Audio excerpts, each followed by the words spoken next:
Welcome to of the record. ఆయన ఓ software సంస్థకు అధినేత. పుట్టింది ఏపీలో అయినా పెరిగింది మాత్రం అమెరికాలో. అక్కడే స్థిరపడి భారీగా సంపాదించి సొంత ఊరుకు సేవ చేయాలన్న ఉద్దేశంతో తొలిసారి ఎమ్మెల్యేగా పోటీ చేసి విజయం సాధించాడు. అంతవరకు బాగానే ఉంది. ఇక అసలు సీన్ ఇక్కడే మొదలైంది.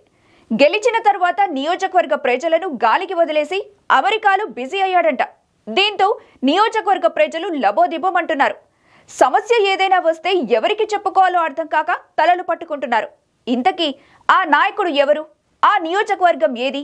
ఏ పార్టీకి చెందినవాడు? తెలుసుకోవాలనుకుంటే వాచ్ ది స్టోరీ.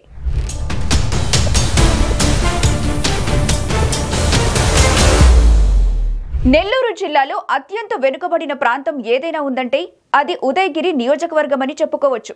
ఇక్కడ అన్ని సమస్యలే. నీళ్ల సమస్యలు, ఉద్యోగ సమస్యలు, రోడ్ల సమస్యలు, ఇలా చెప్పుకుంటూ పోతే అన్ని సమస్యలే. అలాంటి నియోజకవర్గంలో తొలిసారి ఎమ్మెల్యేగా పోటీ చేసి గెలుపొందిన ఘనత కూడా ఎమ్మెల్యే కాకర్ల సురేష్కే దక్కుతుంది. ఇంతవరకు బాగానే ఉంది. కానీ ఈయన పుట్టింది ఉదయగిరి నియోజకవర్గంలోనే అయినా తర్వాత పెరిగింది, ఉద్యోగం చేసేది, సంపాదించేది మొత్తం అమెరికాలోనే. ఎలాగైనా ఎమ్మెల్యే కావాలనే ఉద్దేశంతో తొలి ప్రయత్నంలోనే విజయం సాధించిన కాకర్ల సురేష్ ప్రస్తుతం నియోజకవర్గంలో అందరికీ టార్గెట్ అవుతున్నారట. గెలవక ముందు ఒక లెక్క, గెలిచిన తర్వాత మరో లెక్క అనే రీతిలో కాకర్ల సురేష్ వ్యవహారం మారిందని సొంత నియోజకవర్గం ఉదయగిరిలో జనం చెవులు కొరుక్కుంటున్నారట. గత ఎన్నికలకు ముందు సొంత డబ్బులు భారీగా వెచ్చించి ఉచిత భోజనాలు, ఉచిత ఆరోగ్య క్యాంపులు, పెళ్లిళ్లు జరుగుతుంటే కానుకలిచ్చుకుంటూ పోయిన ఆయన్ని ప్రజలు తాజా ఎన్నికల్లో మంచి మెజారిటీతో గెలిపించారు. ఇంతవరకు బాగానే ఉంది. ఇక ఇక్కడి నుండే మొదలైంది అసలు కథ.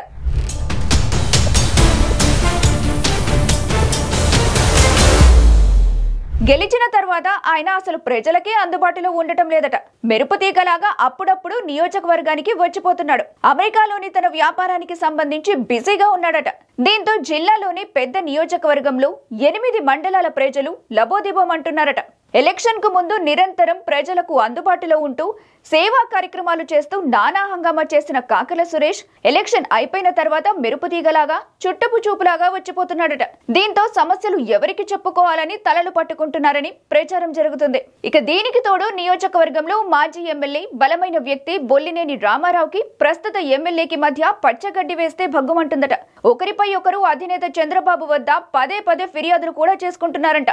బొల్లినేని వర్గాన్ని కూరల్లో కరివేపాకులాగా తీసేస్తూ అస్సలు పట్టించుకోవడం లేదనే టాక్ వినిపిస్తుంది. సాధారణ ఎన్నికలప్పుడు టికెట్ నాకంటే నాకేనని అటు కాకర్ల సురేష్, ఇటు బొల్లినేని రామారావు బస్తీమే సవాలంటూ బహిరంగంగా సవాలు కూడా విసురుకున్నారు. దీంతో అప్పటి నుంచి ఇద్దరి మధ్య బాగా గ్యాప్ వచ్చింది అంటున్నారు. మరోవైపు నియోజకవర్గంలో ఇసుక మాఫియా, గ్రావెల్ మాఫియా, తెల్లరాయి మాఫియా ఇటీవల రెచ్చిపోతుందట. కాకర్ల సురేష్ నియోజకవర్గంలో ఉండకపోవడంతో అందరూ లీడర్లైపోయారంట. ఎవరికి దొరికింది వాళ్ళు దోచుకొని తింటున్నారని టాక్.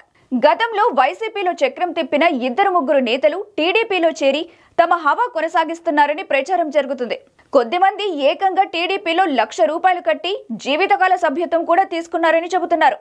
అలాగే వీరంతా నియోజకవర్గంలో భారీగా ఉండే అగ్రిగోల్డ్ భూముల్లో ఎర్రచందనం, జామాయిల్, కలపటేకు చెట్లను నరికి సొమ్ము చేసుకుంటున్నారంట.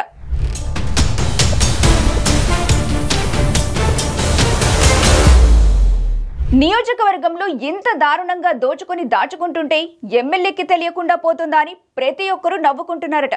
ఎలక్షన్లో పెట్టిన ఖర్చును జమ చేసుకోవటంలో చోటా నాయకులంతా బిజీగా ఉన్నారని ప్రతి నోటా వినిపిస్తుంది. దానికి తోడు ఉదయగిరి నియోజకవర్గంలో ఉండే మాజీ ఎమ్మెల్యేలు వంటేరు వేణుగోపాల్ రెడ్డి, విజయరామిరెడ్డి, మాజీ జెడ్పీ చైర్మన్ చెంచులబాబు యాదవ్ కు ఎమ్మెల్యేకు గ్యాప్ వచ్చేసిందంటున్నారు. వైసీపీ తరపున పోటీ చేసిన మేకపాటి రాజగోపాల్ రెడ్డి స్థానికంగా ఉండే వ్యక్తి కాబట్టి అతన్ని గెలిపించుకొని ఉన్నా బాగుండునని ప్రజలు అనుకుంటున్నారట. అమెరికా ఎమ్మెల్యే ఎప్పుడు ఉదయగిరి వస్తాడు, ఎప్పుడు అమెరికా వెళ్లిపోతాడో అర్థం కావటం లేదట. జిల్లాలోని పెద్ద నియోజకవర్గం కాబట్టి సమస్యలు బోలెడని ఉన్నా వాటిని సరిగ్గా పరిష్కరించడం లేదని ప్రచారం జరుగుతుంది. ఇక ఎమ్మెల్యేకి వ్యక్తిగత సిబ్బంది అని చెప్పుకునే ఓ నాయకుడు కనుసైగల్లోనే అక్రమ ఇసుక, గ్రావెల్, ఎర్రచందనం, తెల్లరాయి, అగ్రిగోల్డ్ భూముల్లోని చెట్లు నరికివేత జోరుగా సాగుతుందట. నేను చెప్పినా ఒకటి, ఎమ్మెల్యే చెప్పినా ఒకటి అని ఆ నాయకుడు నానా హంగామా చేస్తున్నాడంట. ఏ మాఫియా చేయాలనుకున్నా ముందు ఆయనకి దక్షిణ సమర్పించాలట.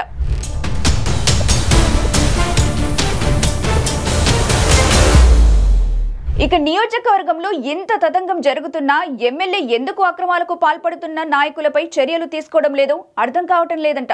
అన్ని తెలిసి కూడా ఎమ్మెల్యే మౌనంగా ఉండటం వెనుక అంతరార్థం ఏమిటో అర్థం కాక ఉదయగిరి ప్రజలు తలలు పట్టుకుంటున్నారు. అసలు ఎమ్మెల్యే నియోజకవర్గంలో ఉంటే కదా ఆయన సమస్యలు పూర్తిగా తెలిసేది. ఎప్పుడు చూసినా అమెరికాలో ఉంటే ఇక్కడి సమస్యలు ఏం తెలుస్తాయని ఉదయగిరి ప్రజలు చర్చించుకుంటున్నారు.